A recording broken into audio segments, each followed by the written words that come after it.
il est parfois bon d'être dérangé et d'être secoué là où on est. Et mon désir, et que je partage avec Dieu, ce n'est surtout pas de détruire, mais c'est de produire une repentance qui amène à la vie, s'il le faut, de produire quelque chose qui nous mette et qui nous garde sinon dans la voie du véritable. De nous mettre en garde aussi par rapport à ce qui pourrait arriver. 1 Corinthiens 2, verset 13, « Nous en parlons non avec les discours de la sagesse humaine, mais avec ceux qu'enseigne l'Esprit, employant un langage spirituel pour les choses spirituelles. L'homme naturel n'accepte pas les choses de l'Esprit de Dieu, car elles sont folie pour lui. Il ne peut les connaître, parce que c'est spirituellement qu'on en juge. L'homme spirituel, au contraire, juge de tout et n'est lui-même jugé par personne. Qui a connu la pensée du Seigneur pour l'instruire? Nous avons la pensée de Christ. » Et il y a plusieurs éléments ici, mais vous voyez, l'homme naturel, c'est-à-dire celui qui fonctionne seulement dans son fonctionnement humain, limité, donc sans être inspiré ou sans être relié à l'action de l'Esprit de Dieu, il n'accepte pas les choses de l'Esprit et il ne peut même pas. Il peut les savoir, mais il ne peut pas les connaître. Parce que c'est spirituellement qu'on y accède, qu'on peut les saisir, qu'on peut en tirer le bénéfice. Mais l'homme spirituel juge de tout et n'est lui-même jugé par personne. En fait, ici, ça veut dire que l'homme spirituel peut percevoir le sens véritable des choses, peut comprendre, peut saisir les choses, et quand il est dit qu'il n'est lui-même jugé par personne, ça ne veut pas dire que plus personne n'a rien le droit de lui dire, mais ça veut dire en fait que son jugement n'est pas influencé par ce que pensent ou disent les autres. C'est ça le texte littéral. C'est-à-dire que l'homme spirituel peut comprendre, saisir, percevoir les choses, parce qu'il perçoit selon l'esprit et non selon la chair, et ça ne dépend pas de ce que disent ou pensent les autres. Mais nous devons tous aussi garder l'humilité de pouvoir entendre et recevoir la correction de Dieu directement, oui, et aussi, pourquoi pas, à travers les gens qui sont autour de nous, pour dire attention ou telle chose. Mais quand nous sommes spirituels, nous ne nous arrêtons pas à ce que disent ou pensent les autres. Nous pouvons saisir ce qui vient de Dieu, et il dit qui a connu sa pensée pour l'instruire? Mais ça ne veut pas dire qu'on ne peut pas la connaître. Il dit justement, nous avons la pensée de Christ. Mais faut-il que nous décidions de nous relier à cette pensée de Christ plutôt que juste à la pensée charnelle? Faut-il que nous acceptions que les choses de l'esprit ne sont pas censées rentrer dans les cases des choses charnelles ou intellectuelles? Et ô combien souvent on essaye d'intellectualiser ou de rendre acceptable intellectuellement ou dans le raisonnement les choses de l'esprit, ça ne se fait pas, on ne peut pas. On ne peut pas. Et ça nous prive de la connaissance. On peut savoir plein de choses sur l'esprit. Mais il nous faut connaître. Connaître. Alors s'il y a des choses qui peuvent sembler, ou si peut-être en entendant et en regardant tout ça, on se demande est-ce que je peux répondre aussi certainement qu'avant à la question vivant ou mort? Ça ne veut pas dire qu'on est sans espérance, mais voici la solution. On revient à Apocalypse 3 que le Seigneur a donné directement avec Apocalypse 3. Je reprends cette remarque du Seigneur au verset 1er. « Je sais que tu passes pour vivant et tu es mort. Sois vigilant et affermis le reste qui est près de mourir, car je n'ai pas trouvé tes œuvres parfaites devant mon Dieu. » Mais remarquez, il dit « Sois vigilant et affermis le reste. » Ce qui veut dire que même quand on peut peut-être donner l'apparence d'être vivant, mais qu'on est mort, il y a quand même quelque chose qui n'est pas complètement mort. Donc, sois vigilant. Et ce qui reste encore peut-être de vivant. Donc peut-être qu'il y a des choses sur lesquelles on doit reconnaître que c'est vrai. Dans telle chose, dans telle pratique, dans tel domaine, peut-être que j'ai encore l'impression ou une apparence de vie, mais ce n'est pas vraiment ça. Mais il y a d'autres choses encore dans lesquelles on peut quand même trouver cette impulsion et dire « mais il y a telle chose qui vit ». Et le Seigneur dit « affermis ce qui vit ». Affermis ce qui vit. Sois vigilant et rappelle-toi comment tu as reçu et entendu la parole, verset 3. Garde-la et repens-toi, car si tu ne veilles pas, je viendrai comme un voleur et tu ne sauras pas à quelle heure je viendrai te surprendre. Cependant, il y a quelques hommes qui n'ont pas souillé leurs vêtements, ils marcheront avec moi en vêtements blancs parce qu'ils en sont dignes, et celui qui vaincra sera ainsi revêtu de vêtements blancs. Je n'effacerai pas son nom du livre de vie, et je confesserai son nom devant mon Père et devant les anges. Que celui qui a des oreilles entende ce que l'Esprit dit aux églises.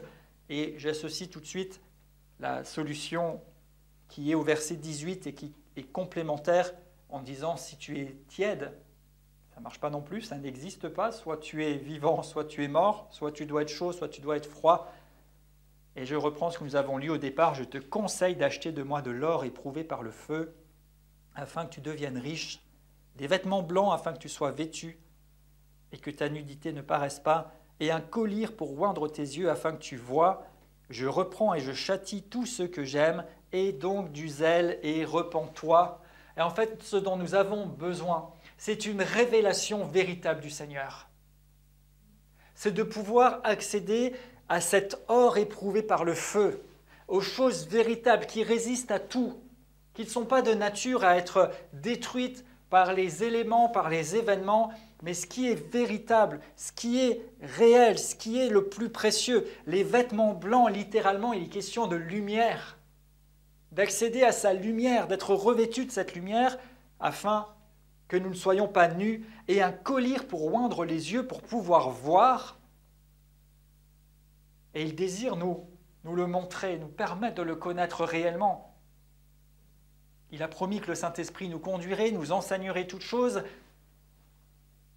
Dans Matthieu 16 encore, Jésus demande à ses disciples « Qui dit-on que je suis ? Que disent les hommes à mon sujet ?» Et les disciples vont répondre « Seigneur, les uns disent que tu es Élie, les autres disent que tu es un prophète, les uns disent ceci, les autres disent cela. » Et ensuite, il pousse un petit peu en disant « Mais vous, qui dites-vous que je suis ?» Et là, il n'y en a qu'un qui va répondre, c'est Pierre. Mais cette question vient aussi si on nous demandait qui est Jésus, qui est Dieu.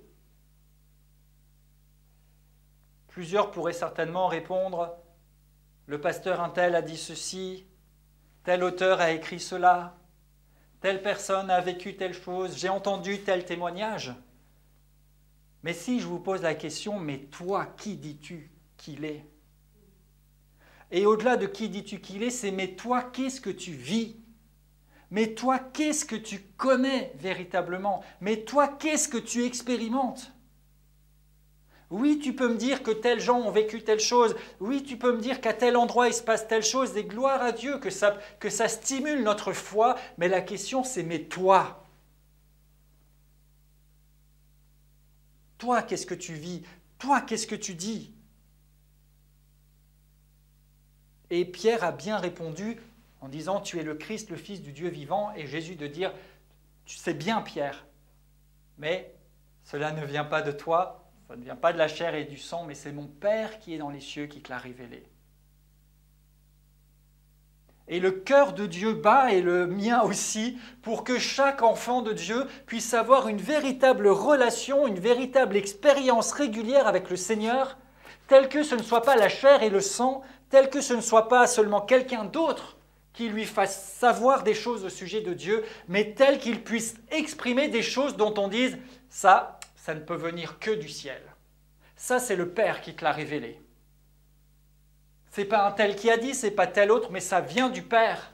Et parfois même des choses que la personne n'a pas apprises. Et je crois et je déclare sur vous que vous allez exprimer des choses que vous n'avez jamais apprises, jamais entendues nulle part, et que d'autres même n'ont jamais entendues, mais qui vous viennent directement du Père. Parce que vous cessez de chercher à savoir et vous vous mettez à connaître. Jésus, parmi toutes les paroles provocatrices et sujette à problème qu'il a prononcé, dit dans Jean chapitre 6, à partir du verset 56, une chose terrible. Il dit « Si quelqu'un me mange, il a la vie, mais si quelqu'un ne me mange pas, il ne peut pas avoir la vie. Et d'ailleurs, à la fin de cette citation, il est dit que les disciples ont réagi en disant « Mais Seigneur, cette parole est dure, qui peut la supporter ?» Mais ce n'est pas parce que c'est dur à notre oreille ou que ça nous paraît insupportable que ce n'est pas pour autant la vérité. Parce que c'est la parole de Dieu. Et Jésus de dire « Celui qui mange ma chair et boit mon sang demeure en moi et je demeure en lui. Comme le Père qui est vivant m'a envoyé et que je vis par le Père, ainsi celui qui me mange vivra par moi. C'est ici le pain qui est descendu du ciel. Il n'en est pas comme de vos pères qui ont mangé la manne et qui sont morts. Celui qui mange ce pain vivra éternellement. » Jésus dit ces choses dans la synagogue enseignant à Capernaum, et plusieurs de ses disciples dirent « Cette parole est dure, qui peut l'écouter ?» Mais elle n'en est pas moins vraie.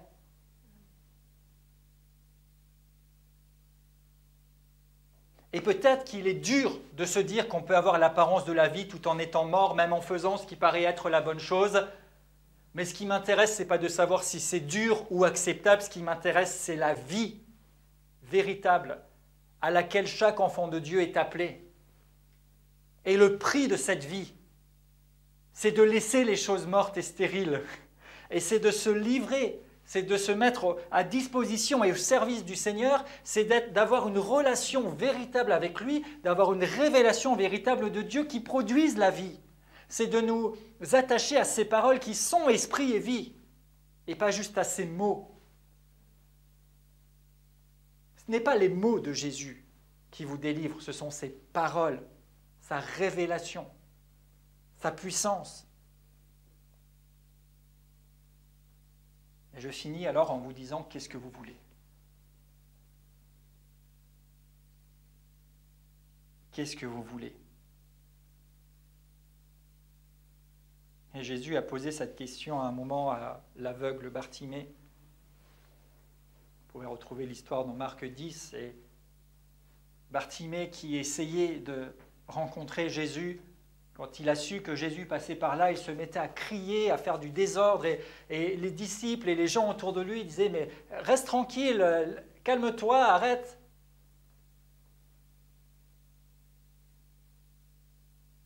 Mais Jésus, en entendant le désordre, mais je pense que même s'il n'avait pas entendu, Jésus, en fait, plus que le bruit de la bouche de Bartimée, a entendu le cri, a saisi le cœur de Bartimée qui soupirait après lui et qui voulait le rencontrer. Jésus va dire aux disciples, appelez-le. Et là, c'est plus seulement Bartimée qui crie après Jésus pour essayer de le rencontrer, mais c'est Jésus qui exprime le désir, la volonté et l'appel, amenez-le-moi, appelez-le. Appelez-le. Et alors, quand Bartimée entend cette nouvelle, il jette son manteau, il se précipite vers Jésus. Et Jésus lui dit, « Que veux-tu que je te fasse ?» Et aujourd'hui, peut-être qu'à travers la parole que vous venez d'entendre, c'est comme si le Seigneur envoyait un appel, en disant, « Appelez-le ». Peut-être que plusieurs, et je m'inclus parce que pour ma part, ça peut être le cas dans certaines choses, où je crie à Dieu pour sa vie, pour sa manifestation, pour sa puissance, parce que sa parole est vraie, parce que j'ai des aspirations dans mon cœur et dans mon esprit qui viennent de plus que moi-même. Et je crie d'une certaine manière après lui. Mais il y a un moment où peut-être tu as crié, mais aujourd'hui c'est lui qui envoie quelqu'un t'appeler. Et peut-être qu'à travers ce message, il m'envoie pour t'appeler. Et la première chose qu'a fait Bartimée, c'est de jeter son manteau. Pourtant, le manteau d'un mendiant et d'un sans-abri, c'est quelque chose dont il a besoin, qui lui est précieux, qui lui est utile, etc. Mais ce manteau, c'est ce à quoi peut-être il pouvait se rattacher, ce sur quoi il pouvait compter. Il pouvait peut-être se reposer dessus, il pouvait peut-être se couvrir avec. Mais il va le jeter, il va abandonner finalement quelque part tout ce qu'il a. Parce que Jésus l'a appelé. En réponse à son cri et Jésus lui dire « Que veux-tu que je fasse ?» C'était évident d'après nous. Et chacun de nous sait que Bartimée, ou en tout cas qu'un aveugle qui vient à Jésus, c'est pour être guéri. Mais quand même Jésus lui demande, parce qu'il souhaite que Bartimée exprime son attente. Et quand il lui dit que je recouvre la vue, Ensuite, Bartimée sera guéri et la Bible nous dit que Bartimée continuait de suivre Jésus sur le chemin. Et vous, qu'est-ce que vous voulez? Est-ce que vous êtes arrivé ou est-ce que vous arrivez à ce point où vous vous rendez compte que peut-être vous n'êtes pas aussi vivant que vous l'avez pensé? Et alors que Jésus dit « Que veux-tu » de la même façon qu'il peut rendre la vue à un aveugle, de la même façon qu'il peut guérir des personnes qui étaient atteintes de maladies depuis de longues années, qui avaient dépensé tout ce qu'ils avaient, de la même façon qu'il a pu délivrer des captifs, des gens perturbés par des démons à des points extrêmes, de la même façon qu'il a sorti Lazare du tombeau, alors qu'il nous dit « Que veux-tu » ce n'est pas trop grand pour lui de répondre à la demande que nous lui exprimerons. Et si celle-ci est de dire « Seigneur, que je vive », il est capable de le faire. Mais nous, qu'est-ce que nous voulons? Est-ce qu'on veut rester dans l'apparence de la vie sans l'avoir vraiment? Ou est-ce qu'on veut ces choses véritables? Plus que nous-mêmes, Hébreux 11 conclut au verset 40, après avoir parlé de tous les héros de la foi, il est dit que sans nous, ils ne peuvent pas arriver à la perfection. Ça veut dire que Dieu, à travers les temps, les époques et les âges, veut se manifester d'une telle façon à chacun que ça participe à construire aussi un ensemble. C'est-à-dire que ce n'est pas juste ma vie qui va être impactée par le fait que soit je reste mort, soit que je devienne vraiment vivant. Mais c'est toute une génération et c'est même le plan global de Dieu qui dépend du fait que parmi son peuple, des gens se lèvent en disant « J'arrête les traditions, j'arrête de faire pour faire, j'arrête de rester que dans une partie d'apparence, j'arrête de savoir et je choisis la vie véritable. » Pour participer à ce que Dieu est en train de faire pour arriver jusqu'à la perfection, la stature parfaite de Christ. Aux Corinthiens, il nous parle d'arriver à la perfection, à la plénitude de Dieu. Nous pouvons y participer et alors être tellement abreuvés de cette eau vive, de la présence de Dieu, de ce fleuve qui coule du trône de Dieu et qui produit la vie.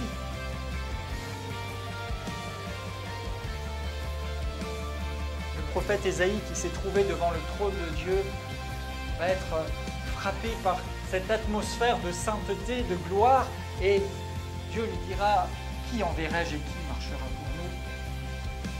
Et Ésaïe dit « Me voici, envoie-moi ». Juste avant, on l'a chanté dans un chant. Mais que ce soit plus qu'un chant, plus qu'un mot, que ce soit véritablement la réponse de notre cœur en disant « Seigneur, me voici, envoie-moi ». Utilise-moi, fais ce que tu veux de moi, comme nous l'avons chanté. Et alors il fera tellement au-delà. Si quelqu'un passe pour vivant alors qu'il est mort, la bonne nouvelle c'est que ça peut changer si vous le souhaitez.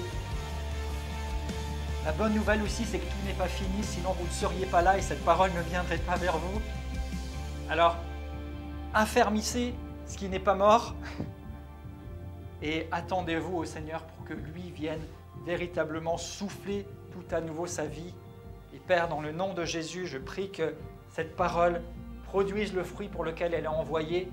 Père, elle n'est pas pour détruire, elle n'est pas pour condamner, mais elle est pour sauver, elle est pour relever, elle est même pour propulser, elle est pour produire des choses nouvelles en nous, elle est pour nous amener plus loin.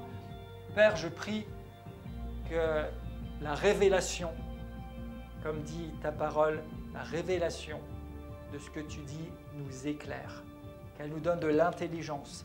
L'intelligence, c'est de savoir faire la bonne chose. Que nous puissions, Seigneur, répondre à cette parole et que toi, Père, qui vois dans le secret, toi qui vois et qui connais le cœur de chacun, tu es fidèle, tu es bon et tu réponds. Et dans le nom de Jésus, je déclare la vie véritable, la vie divine. Je déclare que là où nous rejetons peut-être un manteau, là où peut-être nous laissons des traditions, là où peut-être nous devons refaire de la place ou du vide pour que tu agisses, Seigneur. Eh bien, toi, tu viennes remplir tout ça par ta lumière, par ta vie, par ta présence agissante. Tu es venu pour nous transformer, pour que nous puissions accéder aux réalités célestes et amener ces réalités célestes sur la terre. Mais pour cela, il nous faut réaliser la situation et qu'aussi à notre tour nous puissions faire réaliser à d'autres dans quelle situation peut-être ils sont et alors nous attacher à la solution qui vient de toi pour passer à autre chose. Et je te remercie Seigneur parce que tu viens confirmer ta parole. Merci parce que tu opères dans nos vies. Nous allons de plus en plus marcher et avancer dans la connaissance révélée de toi, plus que dans ce que nous avons su, quand bien même cela a pu nous être utile. Seigneur, je te remercie pour les merveilles qu'il va encore nous être donné de voir. Je te remercie, Père, parce que quelquefois, Seigneur, c'est quand nous réalisons une situation que toi, tu ouvres de nouvelles perspectives. Eh bien, Seigneur, je prie que s'il y a peut-être une forme de désespoir ou de dire « mais est-ce que j'en suis arrivé là ?» que ça serve simplement à nous amener plus près de toi pour passer à autre chose, Seigneur Jésus. Que nous puissions véritablement avancer, cheminer avec toi dans ce que nous faisons, là où nous sommes les uns et les autres. Et Père, qu'au-delà de nos propres vies puisse être suscitée cette génération de guerriers, de combattants selon toi, qui sont remplis du zèle qui vient de toi, qui sont animés par ta révélation, et Seigneur, qui ne se contentent plus des formes, des apparences, mais qui sont dans le véritable, dans le vrai. Merci parce que tu viens, Seigneur, nous donner ce que nous te demandons avec foi pour l'accomplissement de tes buts. Et Seigneur, merci parce que nos yeux s'ouvrent, merci parce que nos intelligences s'ouvrent, merci parce que nos esprits sont ouverts, et alors tu te révèles et nous te voyons tel que tu es, nous entendons de toi, et ta gloire se manifeste. Au nom de Jésus. Amen. Amen. Me voici à genoux devant toi, j'abandonne tout, j'abandonne tout. Mon seul désir, alors que tu m'attires, c'est d'être avec toi, c'est d'être avec toi. Je m'abandonne,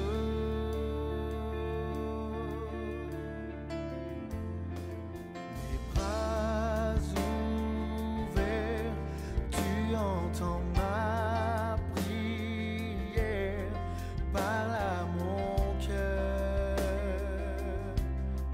parle à mon cœur.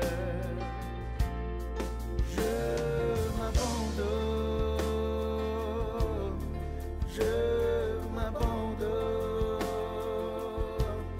je veux te connaître plus, je veux te connaître plus.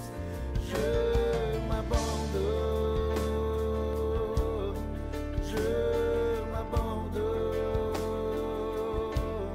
je veux te connaître plus, je veux te connaître.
je